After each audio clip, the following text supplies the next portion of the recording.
Fala, galera! Está no ar mais um episódio do Esporte 74, o seu podcast semanal com o melhor de futebol e da velocidade. Eu sou o Cleiton Darlan e hoje nós vamos falar do Flamengo, Bahia, Seleção Brasileira e Fórmula 1. Então, já se ajeita aí na cadeira e bora para a resenha que hoje está imperdível. Vamos lá, nós vamos começar falando aqui do Brasileirão. Nós vamos falar dos resultados, classificação e artilharia do campeonato. Pronto, o Campeonato Brasileiro está parado por causa da data FIFA, né?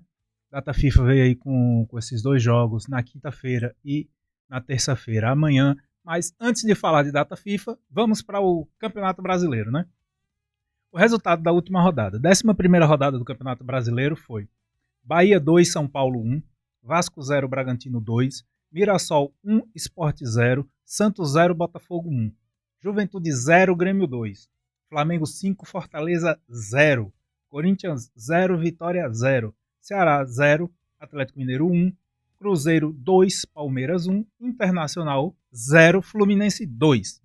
Bom, com esses resultados, a classificação atual do campeonato é Flamengo em primeiro lugar com 24 pontos, Cruzeiro em segundo com 23, Red Bull Bragantino em terceiro também com 23 pontos, o Palmeiras com essa derrota caiu para a quarta posição com 22 pontos, o Fluminense foi para 20 pontos, Botafogo 18 pontos, fechando aí a zona dos 6 pré-classificados para Taça Libertadores América.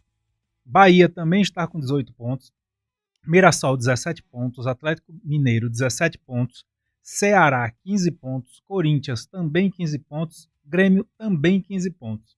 São Paulo vem com 12 pontos, Internacional com 11 pontos, Vasco 10 pontos, Vitória 10 pontos e abrindo a zona de rebaixamento para a Série B, Fortaleza com 10 pontos, Santos, que tem que abrir o olho, com 8 pontos, Juventude com 8 pontos e o Sport com apenas 3 pontos somados até agora no Campeonato Brasileiro.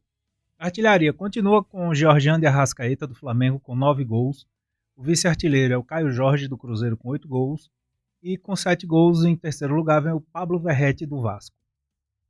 A próxima rodada do Campeonato Brasileiro será dia 12/6, né? Famosa quinta-feira, Dia dos Namorados. Então, desde já, meus parabéns a todos os namorados, tudo de bom para vocês, curtam, aproveitem bastante essa data com uma rodada do Campeonato Brasileiro. Se seu time vai jogar, torça pela vitória dele e comemore bastante. Se seu time não for jogar, como a gente vai falar já já, seca pelo menos. Então, vamos lá.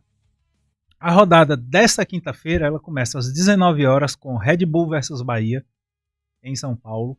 Vitória recebe o Cruzeiro em Salvador, também às 19 horas. Em Fortaleza, o Fortaleza recebe o Santos às 19h30. Na Arena do Grêmio, o Grêmio recebe o Corinthians às 20 horas. No Morumbi, o São Paulo recebe o Vasco às 21h30.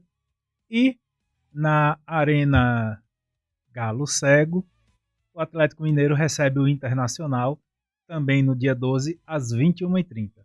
Fluminense e Ceará, Botafogo e Mirassol, Palmeiras e Juventude, Sport e Flamengo serão remarcados para uma data futura, pois essas 4 equipes, Fluminense, Botafogo, Palmeiras e Flamengo, vão disputar o Campeonato Mundial e nessa data já estarão nos Estados Unidos, né, em solo americano, para a disputa da Copa do Mundo de Clubes, né? Então, fica a rodada dessa maneira aí. Jogos às 19, 19h30, 20, 21h30. Certo? Vamos passar agora para o Flamengo. Vamos conversar um pouco sobre o Flamengo agora, né? O Felipe Luiz fez um balanço, né, desse primeiro semestre. Para o Flamengo, está se encerrando aí o primeiro semestre, né, com a Copa do Mundo de Clubes sendo divisor de águas, né? Então, após a goleada por 5-0 sobre o Fortaleza no Maracanã, o técnico Felipe Luiz fez uma análise positiva do primeiro semestre. Ele conquistou todos os objetivos até aqui. Lidera o Brasileirão com o melhor saldo de gols e projeta o foco na Copa do Mundo de Clubes, com preparação bem encaminhada. O Pulgar e o Vinha retornaram ao time, né, principal. No jogo contra o Fortaleza, o Pulgar e o Vinha atuaram, né, normalmente. O Pulgar atuou mais tempo e o Vinha entrou já no finalzinho para marcar o seu retorno aí após 9 meses parado, né? O Pulgar já vinha do retorno, né, contra o Bahia.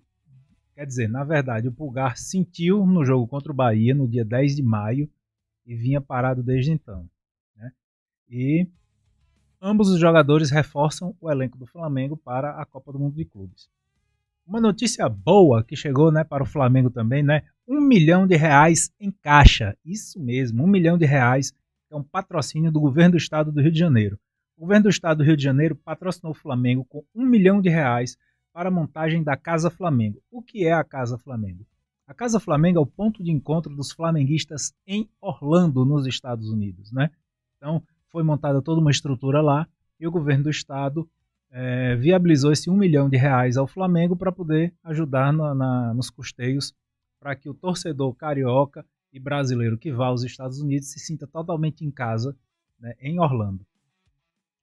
Jogador novo chegou, assinou, fez exames e já foi apresentado e participou das atividades, né?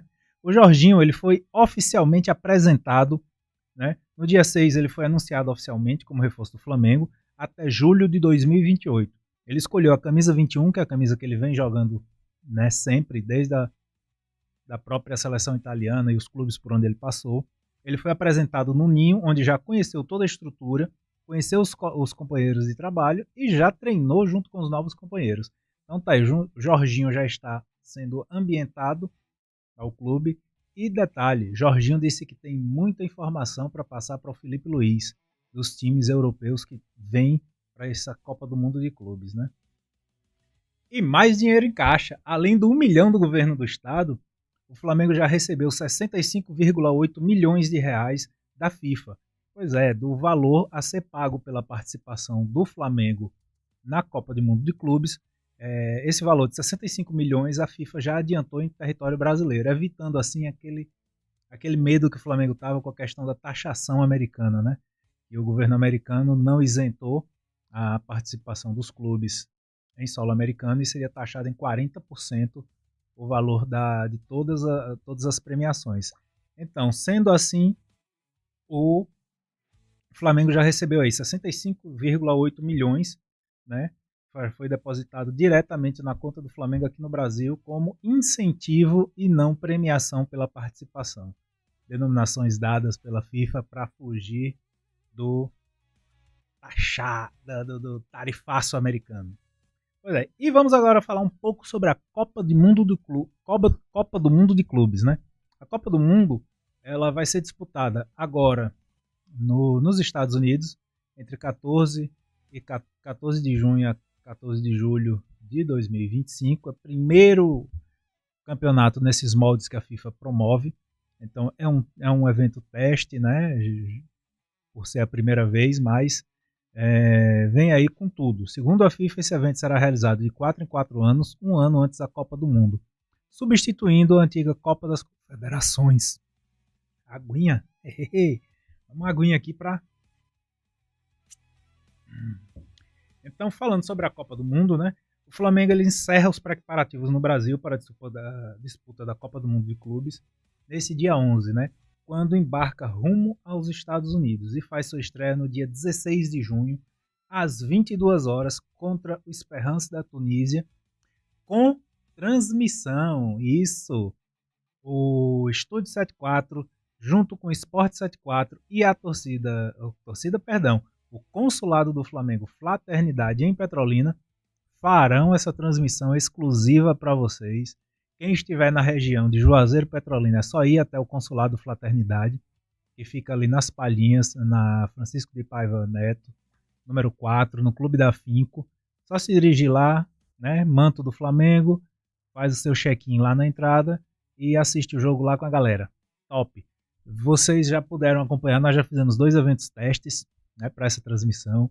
Vai ser com narração direto lá da torcida, então não vai ser narração de TV, essas narrações tendenciosas não, serão narração totalmente, né, assim, aquela narração flamenguista, então vai ser muito bom, muito, muito legal.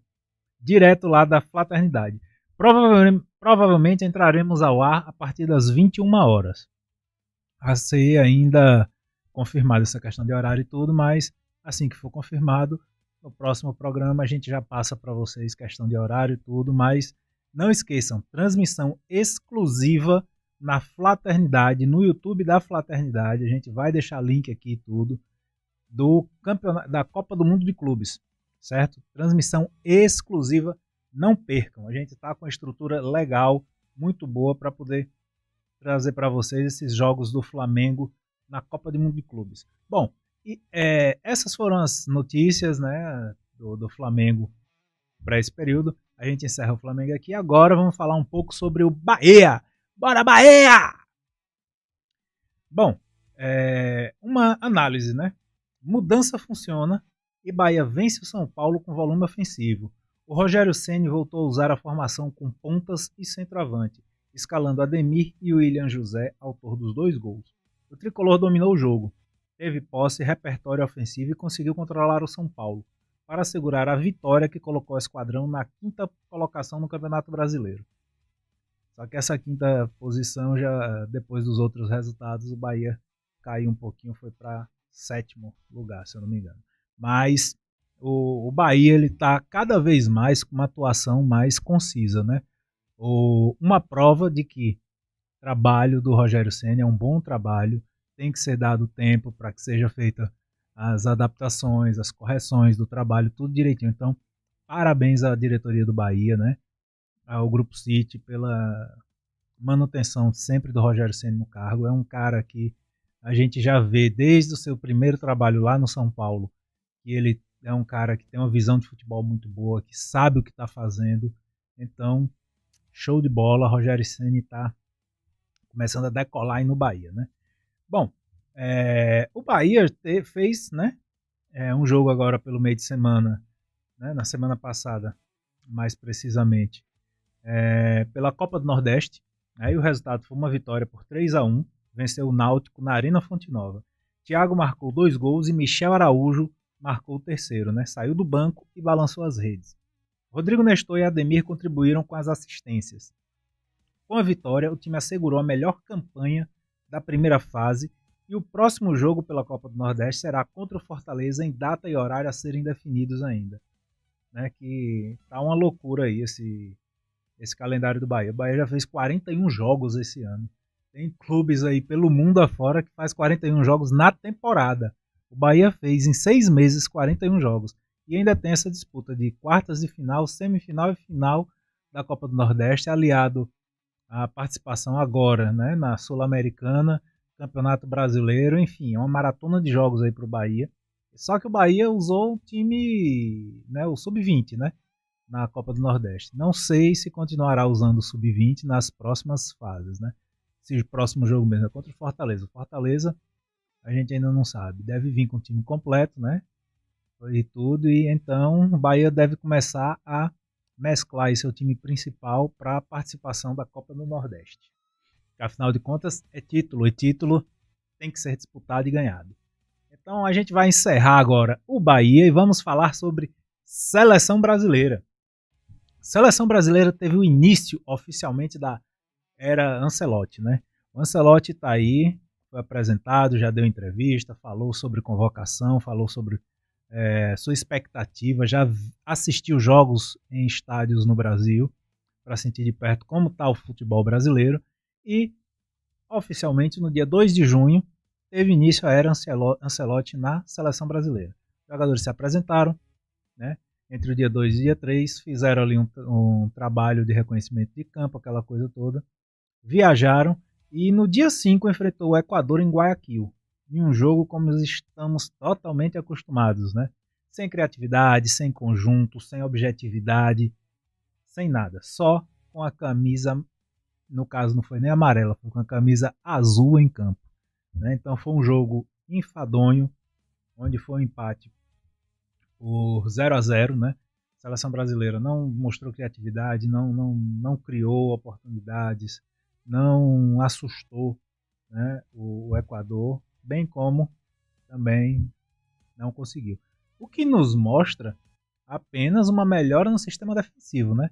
Então isso quer dizer que o sistema defensivo brasileiro já começa a se ajustar. Houve, né, o ponto positivo, que foi a estreia do zagueiro Alex, até então desconhecido por muitos no Brasil, né, que foi uma grata surpresa. Ele se apresentou muito bem, fez uma partida segura, tal, tudo direitinho. E vamos ver ao decorrer do tempo como que será a evolução do Alex na seleção brasileira. No dia 10 de junho tem o segundo jogo dessa parada, dessa data FIFA para as eliminatórias, né? O segundo jogo vai ser contra o Paraguai em São Paulo, no Itaquerão. Não falo o nome negócio de naming rights de estádio, não rola. É lá no Itaquerão, estádio do Corinthians, né? E provavelmente a seleção brasileira venha com algumas alterações, né? Tanto no ataque quanto no meio-campo.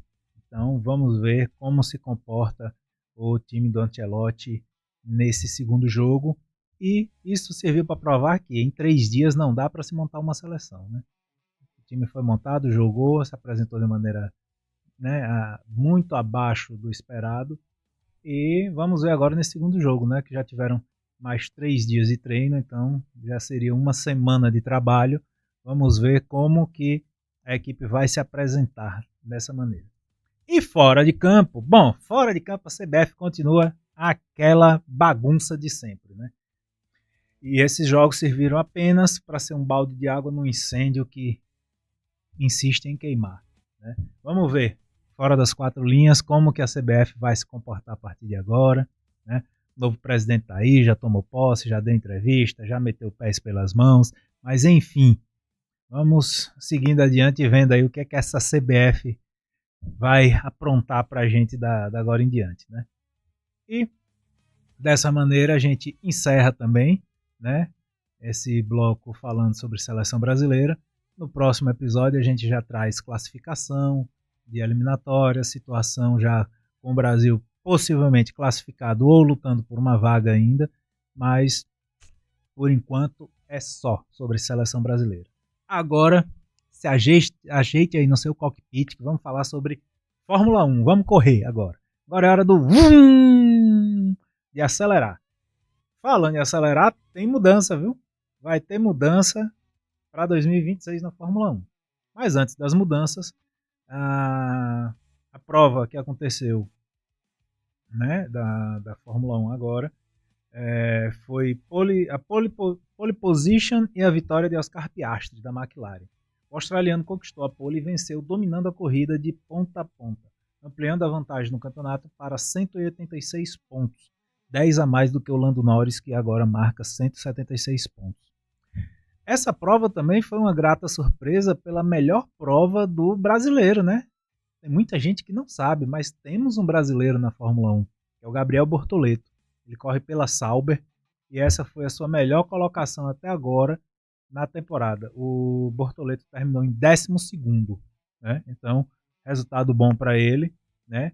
E embora ele tenha até se desentendido com a equipe, né? Criticou a decisão da equipe, inclusive de largar com pneus usados, mas foi o melhor resultado que ele conseguiu até agora. Então, Bortoleto, critica menos e corre mais. Beleza, cara? Verstappen, né? Max Verstappen, o holandês voador, ele recebeu mais uma punição esse fim de semana e ficou a apenas 1 ponto de ter sua licença suspensa e ter que ficar uma prova fora da corrida, né? Então, Verstappen, pelo menos até 29 de junho, segura tua onda aí, corre pianinho, não provoca ninguém, não provoca erro, não provoca nada, para que você não seja suspenso de uma etapa desse ano da Fórmula 1, que a coisa já não anda muito boa para o senhor, né? Vamos correr mais também e errar menos. Próximo GP de Fórmula 1 acontece no fim de semana de 13 a 15 de junho, ou seja, esse fim de semana, que é o GP do Canadá, né, no circuito Gilles Villeneuve. Ele vai ser o palco da 10ª, é isso mesmo. Estamos em junho, já vamos na 10ª etapa da Fórmula 1 desse ano. Eu ainda lembro do tempo que eram 12 corridas só no ano, cara. Ayrton Senna campeão. Eram apenas 12 corridas, cara. Esse ano são 23 corridas. É muita corrida, é muita corrida. Mas enfim, né? Circuito Gilles Villeneuve, que ele cedia o GP do Canadá desde 1978. É um dos circuitos mais antigos sediando uma corrida no GP da Fórmula 1. Então, geralmente, esse é uma prova marcada por muita imprevisibilidade e toda essa história, né, do GP do Canadá. E falando agora sobre as mudanças, né, a FIFA prevê o fim do DRS e introdução de um modo de ultrapassagem manual, que libera 350 kW de potência quando o piloto estiver a menos de 1 segundo do rival. Então vamos ver como é que é isso, né? Porque o DRS ele é praticamente automático. Agora não, o piloto vai ter que ir lá e ativar esse modo nitro aí para poder correr e correr muito e fazer as ultrapassagens. Bom, galera, então assim a gente termina também esse nosso quadro sobre a Fórmula 1.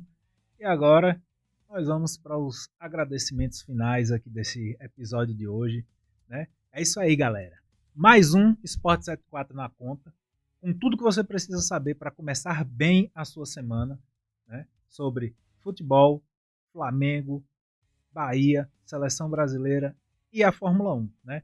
Eu sou o Cleiton Darlan e semana que vem tem mais um episódio do Sport 74. E não esqueça, se inscreva no nosso canal do Estúdio 74 para fortalecer o nosso projeto, curta o nosso vídeo e o principal, compartilha. Pega o link aqui, ó, aqui embaixo, tem a setinha lá de compartilhar. Você clica lá e compartilha em todos os grupos de WhatsApp. Manda para geral aí, manda para todo mundo, para que a galera pegue esses vídeos aqui e fiquem sempre bem informados com a gente. Beleza? Muito obrigado, uma boa semana a todos vocês e até o próximo Sport 74.